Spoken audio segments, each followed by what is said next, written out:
Yo, what's up, guys? It's your boy Toxiquid, and welcome to the first episode of Sketchpad. And this episode, we're doing what we do best. We draw, and we commentate on stuff. And on this video, this was codenamed Colors. And as you can probably see, this is an Ultra Sun and Ultra Moon piece. And we just finished a sketch revision and going right on to the background. So now, this was an interesting challenge for this one. What I had to do was have to mix a pastel as well as a more path-centric art style. Because that's just how I do, you know. So it was really cool trying to get everything down, and you could see me struggling to get these lines, which eventually I don't think I'll actually use. No, wait, I will use them. I'm thinking of something else. Working on multiple things at once. But you know what? It was a really fun thing to draw. It was such a fun experience to do all this, and I didn't do it just for the exposure and all that stuff. I also did it because I am in a zine. It's called the Ultra Sun, Ultra Moon, Back to Alola zine. Handled by my good friend Dank Spankin, or Cat. And you probably know her from some of my Splatoon 2 videos from Salmon Run. Don't worry, that's not going anywhere, but I've been focusing on this, and it's been really fun, but also really challenging. So right now I'm doing the staircase, which I don't know how to draw stairs, so I just said, screw it. Tried the best I could, and I think they turned out kind of well. I don't know. But Ultra Megalopolis, this is a really cool place in the Ultra Sun, Ultra Moon game. It's a really fun place to explore. It's not just because it's where you confront Necrozma and all that stuff, but it's also where you can get an Ultra Beast UV adhesive, which, spoilers, is actually it has the cutest name I've ever heard, being Poiple. Isn't that just adorable? Poiple. Me and my friends actually joke about that, saying like, "Hey, is that from like Boston or whatever?" No offense if you're from Boston. I just like, shit, I screwed that up. But you know what? No regrets. Just drawing. Been watching way too much anime. But onto the actual process. What I did was combine a pastel and path-centric art style, which you could possibly see here in me not making paths for like the boulders and the crystals that will come up soon. And the reason I did crystals is that when I was actually researching the area, I got a hold of the 3D model. Because thank you, hackers. And I got to see that there's actually like little crystalline structures. And I was like, hey, that's actually pretty cool. So maybe I can incorporate that into the drawing, into the painting. Because I didn't know about that at first. And I don't usually sketch these things out on my computer. The rough draft actually goes on like computer paper, like notebook paper. And it's really cool in that if I mess up, I just erase it and all that stuff.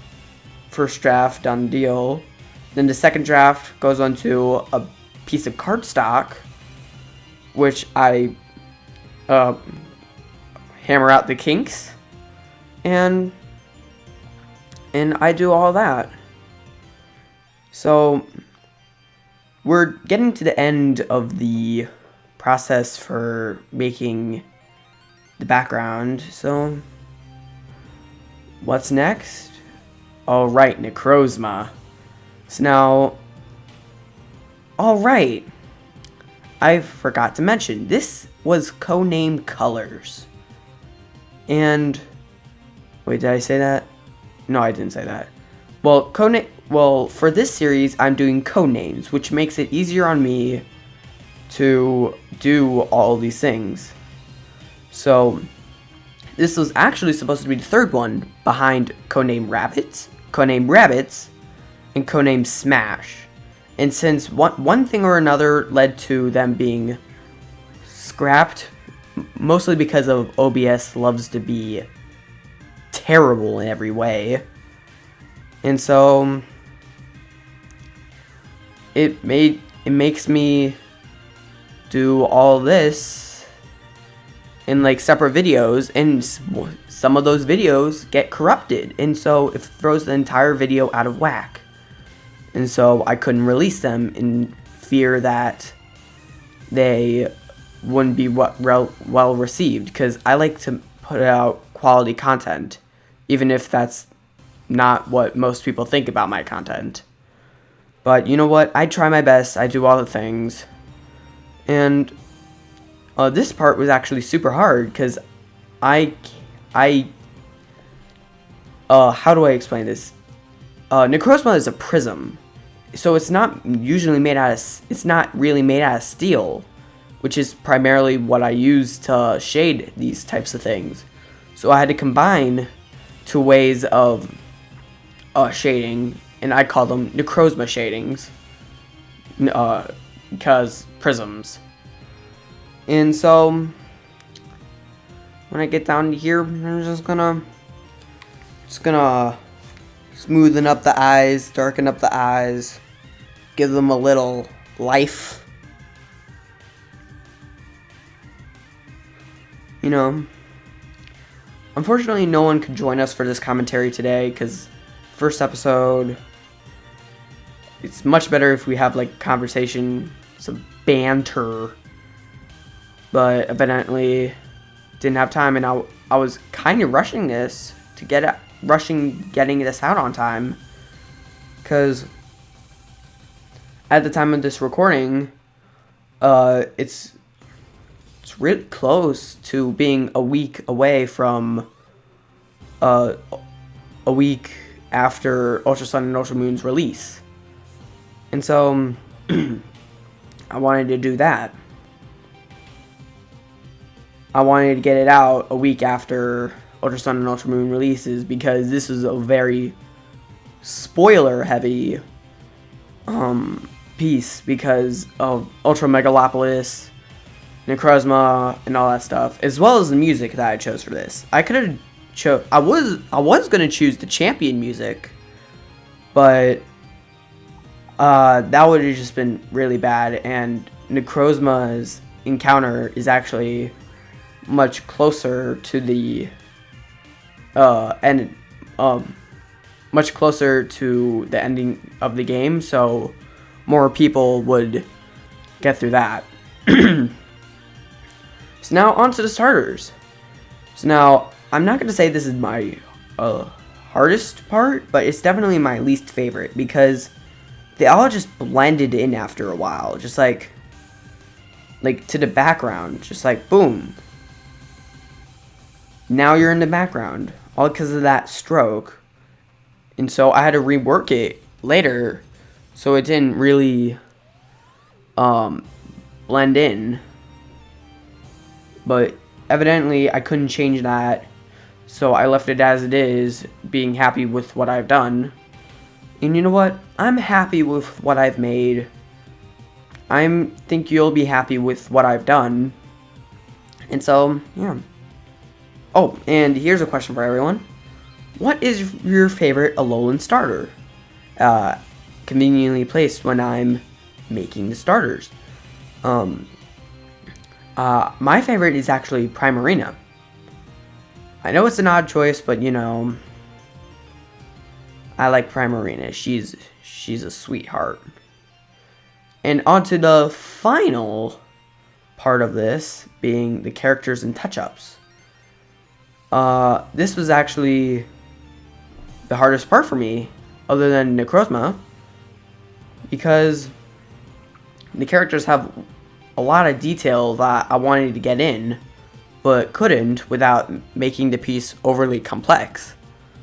Because I wanted to keep the focal point on Necrozma, hence him being huge on the screen, just like taking up more than 50% of the space. So now, I understand that I didn't incorporate the bags onto the trainer, and that was intentional. But I don't know, I can't remember why I did that, but I just wanted, I just like the backs of the trainers. I like Bucket Hat Boy. I mean, if I went on a globe-trotting adventure wearing a bucket hat, that'd be kick-ass. So, you know, Bucket Hat Boy. So now, we're nearing the end of the process, so for anyone who wants to see these, they will be on Patreon for the PSDs to be downloaded, but also on my Discord for the JPEGs to be downloaded. And doing this right here is an interesting thing that I did, because I had to actually copy the male protagonist's body just to get that head shape, because I really like that head shape. And so I wanted to get that just right. So that's exactly what I did. Of course, I had to leave some things out for sake of simplicity, sake of time, because I didn't start this until too late. And yeah. So I just completely just churned it out like a factory. So we're almost done here. What we have left is the heroine's feet and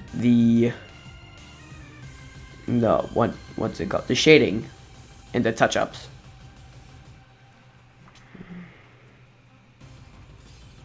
This was a real fun process to make. So, and for those who were wondering, this piece was called Necrozma's Reign in Ultra Megalopolis. I know it's a really long name, but you know what? I like it. Part of an artist is having the will to name what you want. Like, think if the Mona Lisa wasn't called the Mona Lisa. That would just be weird. And boom, money shot.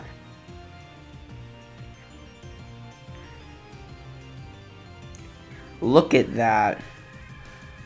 Necrozma fits so well on this. And I can't wait to do the next episode. So, for those who want it, the Back to Alola zine will be out soon.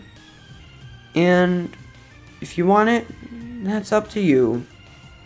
But until next time, guys, see ya.